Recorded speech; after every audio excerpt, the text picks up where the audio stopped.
Olá, meus queridos alunos do sétimo ano, tudo bom? Aqui é o professor Gabriel. Espero que vocês tenham feito os exercícios do capítulo 13. Agora iremos ver o nosso capítulo 14. O principal negócio da coroa. O principal negócio da coroa nessa época era o açúcar. Esse momento é chamado de economia açucareira. O que acontece? Na Europa começou a ter uma alta demanda do açúcar. O açúcar nada mais do que um produto da cana-de-açúcar. Se retira aquele suco, aquela garapa, daquela garapa é transformado no açúcar mascado, que depois ele passa por um processo de refinamento, que fica branquinho, esse é açúcar que a gente conhece hoje. Logo, Portugal queria trabalhar em cima disso, do desenvolvimento da venda do açúcar, só que ela não tinha dinheiro e nem técnico. Ela senta e conversa com os holandeses. Os holandeses tinham dinheiro e tinham as técnicas de refino. Então, Portugal começa a fazer uma parceria com a Holanda, que era um processo que ela conhecia desde o século XIII, fez até nas Ilhas Canárias, em algumas ilhas daqueles arquipélagos da região do Atlântico, mas o espaço era pequeno, o clima não era bom, e vai encontrar no Nordeste o local ideal para a produção de açúcar, devido ao solo de massapé que fornece uma grande quantidade de proteínas e nutrientes para a cana-de-açúcar. Logo, trouxe essas mudas para o Brasil e, a partir disso, se disseminou a cultura da cana-de-açúcar, se concentrando principalmente no Nordeste. Ela vai aproveitar o momento da queda de lucratividade das especiarias das Índias Orientais, porque se perdeu o monopólio, e os engenhos vão se concentrar principalmente na região de Pernambuco e na Bahia.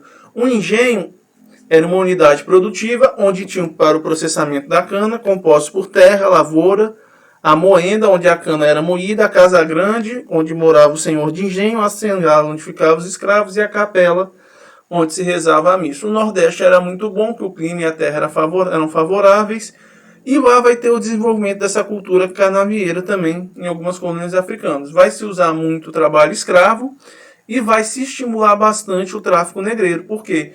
O índio não ia fazer um trabalho pesado daquele. Então, Portugal comprava os escravos na África, nas suas colônias, e vendia aqui no Brasil. Era um trabalho extremamente insalubre, de sol a sol. Logo, Portugal se especializou em fornecer produtos tropicais na Europa. Os holandeses fizeram esses altos investimentos e concentraram nessa região, principalmente Pernambuco e no norte da Bahia. Vai ser baseado no sistema do plantation, que é baseado em 4 elementos: latifúndio privado, monocultura, escravismo e produção agroexportadora. Aqui é o exemplo, a rota do açúcar. Ela era produzida no Nordeste, principalmente em Pernambuco e na Bahia, ia para Portugal por conta do Pacto Colonial, e Portugal repassava para a Holanda, que revendia para toda a Europa, inclusive para a Inglaterra. O açúcar era muito apreciado, principalmente no doce e para adoçar as bebidas, suco, alguma coisa assim. Logo, isso é um exemplo de um engenho. Existe um engenho movido a água, a partir da força hidráulica, se instalava essas rodas d'água, e tinha aquele movido a força animal. O engenho real movido a ar, e o trapiche movido, colocava os bois e eles iam girando, girando, girando. O que era composto de uma fazenda, tinha a casa grande, dá para ver ali, a senzala, no outro canto, a casa do engenho, mais embaixo, as plantações e os bosques. Aqui é um exemplo de como funcionava, eles colocando a cama para moer, para sair aquele líquido que a gente conhece como a garapa, ou vulgo caldo de cana. Aqui é um exemplo de onde se concentravam as principais zonas de cultivo da cana-de-açúcar, mas a maioria dos engenhos ficava na região norte. Nessa região que ia de Natal, Penedo, em Alagoas, até Rio Grande do Norte. 66 engenhos. 36 engenhos na região de Salvador e Ilhéus. 4 em Porto Seguro. 6 em Vitória. 3 em Campos do Jordão. 4 na região de São Paulo e São Vicente. Logo, era um plantation, latifúndio, monocultura, escravidão, trabalho escravo, produção para exportação. Tinha uma alta concentração de renda na mão de poucos. A maior parte dos lucros ficavam com os holandeses, porque eles que vendiam na Europa. E você observa um declínio da produção açucareira a partir da segunda metade do século XVII, em decorrência da expulsão dos holandeses do Brasil. Isso é um assunto que a gente vai ver, porque o que acontece? Quando a Espanha anexa Portugal com Filipe II, Os espanhóis eram inimigos ferrenhos da Holanda. Então a primeira coisa que os espanhóis fizeram foi expulsar os holandeses daqui, cortar relações. Então praticamente houve um atraso ou um regresso dessa produção açucareira, porque os holandeses detinham conhecimento e os capitais, coisa que Portugal não tinha. Como funcionava essa sociedade colonial do Nordeste açucareiro? Você tinha um senhor de engenho, que tinha um poder econômico, social e político, é o título que se dava e muitos queriam para ser obedecido e servido. Você tinha os trabalhadores livres e arrendatários, às vezes aquele que arrendava a terra para plantar cana-de-açúcar, aquele que trabalhava no engenho, e os escravos. Quem vai descrever muito isso é um sociólogo pernambucano chamado Gilberto Freire, Casa Grande Senzala, Sobrados e Mucambos e Ordens e Progresso, que descreve essa cultura da sociedade açucareira. Aqui é um exemplo dessa pirâmide social, o aristocrata, o homem livre e os escravos à base lá dessa pirâmide. Logo, desse mundo social do engenho, existiam lavradores. Eles não possuíam terra e somente escravos. Arrendavam também terra dos engenhos para plantar a cana. Esse contrato impunha um pesado ônus, porque cada safra cabia apenas uma pequena parcela, e era uma sociedade sem mobilidade estratificada, dividida em estratos, muito engessado. Vilas e cidades tinham a função de promover intercâmbio, mas quem mandava no fundo eram os senhores de engenho. Aqui é um exemplo mais detalhado de como funcionava. Observem: Casa Grande, onde morava o senhor de engenho; a moenda, onde moía a cana; Senzala, onde ficavam os escravos; a roça, onde se plantava verduras, produtos alimentícios para alimentar os escravos; e o canavial, onde se fazia a cana. Só faltou a igrejinha lá no fundo, pessoal. Logo, onde Portugal vai conseguir essa mão de obra? No século XV, os escravos africanos eles eram atividades artesanais e domésticas na França e Inglaterra, e em muitas colônias europeias. Logo, quando eles perceberam que eles poderiam ter um lucro muito grande com esses escravos, principalmente capturando e vendendo para trabalhar em fontes comerciais, isso vai gerar um grande negócio para Portugal. Portugal não ganhava só apenas produzindo a cana-de-açúcar, mas também vendendo escravos para os senhores de engenho. Logo, o que eles vão fazer? Vão começar a capturar escravos, vão invadir e Portugal vai dominar algumas colônias africanas que ela já tinha desde a época das navegações. E vai começar a incentivar conflito entre as tribos, porque o inimigo do meu inimigo é meu amigo. Ele ajudava uma tribo a derrotar a outra e pegava os prisioneiros de guerra. E esses navios que traziam os negros da África para o Brasil eram chamados de navio negreiro ou tumbeiros. Tumbeiros por quê, professor? Fazem alusão à tumba. Tinham péssimas condições de vida e mais de um terço dos escravos morriam durante a viagem. Usualmente as famílias eram separadas para evitar futuras rebeliões e tinha muita propagação de doenças, o suicídio principalmente, chamado de banzo. O escravo entrava em depressão e morria. Usualmente eles iam para os grandes polos, que era Recife, Salvador e Rio de Janeiro, para justamente trabalhar. As principais etnias eram os bantos, de Moçambique, Angola e Congo, os sudaneses da Costa do Marfim, Nigéria e Daomé, e eles trabalhavam de forma intensa, e sofriam muitos maus tratos e tinham pouca expectativa de vida. Muitos escravos morriam, outros fugiam, assassinavam, não queriam ter filhos, porque filho de escravo era escravo, e formavam quilombos, que eram uma espécie de aldeias de resistência contra a escravidão. Aqui é um exemplo para vocês, os bantos e os sudaneses. Professor, mas o que é um banto? O que é um sudanês? Meu filho, o banto, ele é um africano mais ou menos com a estatura do Romário. Ele é menorzinho e forte. O sudanês, ele lembra muito o biotipo daquele volante da seleção brasileira, o Ramires. Ele é alto e magro. Os bantos vão para o Rio, vão para a Argentina, e os sudaneses vão parar na região de Salvador e na América do Norte, principalmente no sul, nas colônias nas plantações de algodão, das colônias do sul.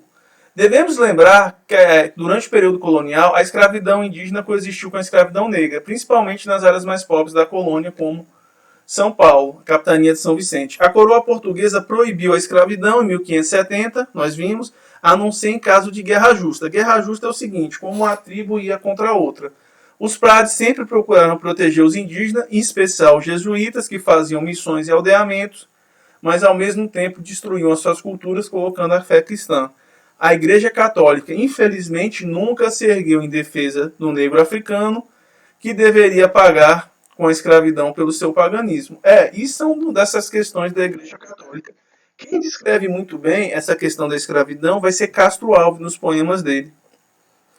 Ele é um grande intelectual do século XIX e ele fala um pouquinho desse contexto da escravidão a partir dos seus poemas. Destarte, o que a gente observa? Portugal vai ter um rei chamado Dom Sebastião I. Dom Sebastião I ele vai fazer uma batalha no norte da África contra os infiéis, só que ele vai morrer sem deixar herdeiros, pondo fim à dinastia de Avis começada com João I. Logo, quem vai suceder dele vai ser o cardeal Henrique I de Portugal. Ele já era idoso e era eclesiástico, não podia ter filho. Quando ele morre, em 31 de janeiro, vai seguir uma grande crise de sucessão. Tem 3 netos de Dom Manuel I a reivindicar o trono: Catarina, infante de Portugal, duquesa de Bragança, Antônio Pior do Crato e Filipe II, rei da Espanha. Aqui é Dom Sebastião, morreu muito jovem, 24 aninhos, foi fazer guerra contra os muçulmanos. Henrique, o cardeal, já morreu um pouquinho mais velhinho, governou o trono português. Filipe II envia o Duque de Algo para reivindicar o reino de Portugal pela força. Logo, ele reúne tropas, invade Portugal e toma de conta do reino de Portugal seus territórios ultramarinos. Logo, ele faz um juramento que irá respeitar as instituições portuguesas pelo juramento do tombo. Filipe II se torna Filipe I de Portugal. Ele acaba com um acordo de tratado de Tordesilhas, porque Portugal e Espanha se tornaram juntos, e vai permitir os portugueses adentrarem o interior do Brasil, sem restrições, que antigamente tinha um tratado de Versalhes que proibia ultrapassar a fronteira. Ele vai incentivar a entrada de bandeiras e entradas em busca de índios e metais preciosos. As entradas eram feitas organizadas pelos órgãos governamentais e a bandeira por comerciantes. Ele vai fazer uma revisão das ordenações manuelinas, que era um conjunto de leis, e vai promulgar um novo código, as Ordenações Filipinas, de 1603, atualizando. Aqui era o tamanho da União Ibérica. Repare, Filipe II era um dos homens mais poderosos da Europa. A Espanha, nesse período, era muito rica por conta das riquezas da América Espanhola, ouro e prata. Então, eles tinham um continente quase todo para eles, e boa parte da África e da Oceania, ainda trechos da Ásia. Os holandeses, eles sempre tiveram problemas com a Espanha. Depois que entrou a União Ibérica, acabou o acordo da produção do açúcar que a Holanda tinha com Portugal. Logo, os holandeses não vão aceitar passivamente isso. Eles vão começar a empreender uma guerra de pilhagem. Vão invadir a costa africana, tentando tomar as colônias portuguesas. Vão invadir a cidade de Salvador, mas vai ter seus momentos de paz. A trégua de 12 anos entre a Espanha e os Países Baixos, que vai de 1629 a 21. A Holanda, para tentar desenvolver a região, vai criar a Companhia Holandesa das Índias Ocidentais, em 3 de junho de 1621. Então, aí que começam os problemas. Os holandeses formam uma expedição militar e invadem a cidade de Salvador, que era a capital do Brasil colonial, e ficando durante quase um ano.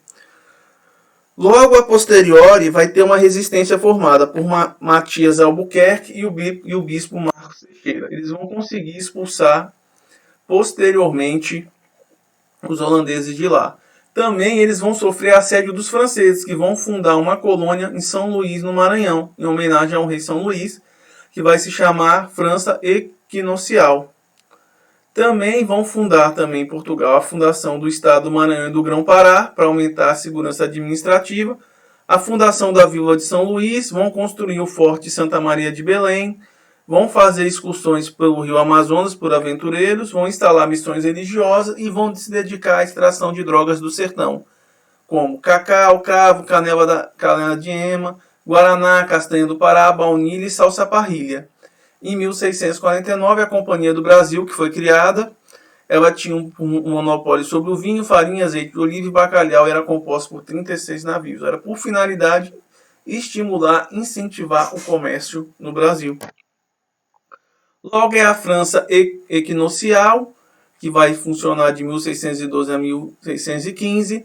É muito interessante, é onde se localiza a cidade de São Luís, e você vê os relatos do padre Claude Abadile, que tentou catequizar os tupinambás. Aqui é uma ilustração do padre. Histórias da missão levantamento da cruz francesa. Observe, é um desenho próprio. E a União Ibérica vai ter também a ocupação do Maranhão, que eu falei para vocês, vai ter pilhagem dos ingleses em Santo, em Recife, no século XVII. A Espanha vai travar muitas guerras na Europa e vai começar a decadência da extração dos metais preciosos. Logo, a partir da metade do século XVII, vai gerar um movimento de restauração do trono português. Dom João se eleva a rei e se torna Dom João IV em 1640, iniciando a dinastia de Bragança. Logo também vai associar também a derrota de Filipe II para a Inglaterra e a sua armada invencível em 1588 e rebeliões dos Países Baixos. Mas esse momento da União Ibérica vai ser muito importante para o Brasil. Por quê, professor? Que o Brasil vai começar a conhecer mais o seu território, vai começar a adentrar para o interior. Vai se começar a introduzir no Brasil tropas regulares, que eram chamados terços regulares em 1625, formado por mercenários. As fronteiras geográficas vão ser abolidas e vão se fundar algumas cidades. Fundação da cidade de Belém do Pará, a criação do estado do Maranhão e do Grão-Pará, que eu já falei, em 1621. Pedro Teixeira viaja pelo Rio Amazonas até o Peru.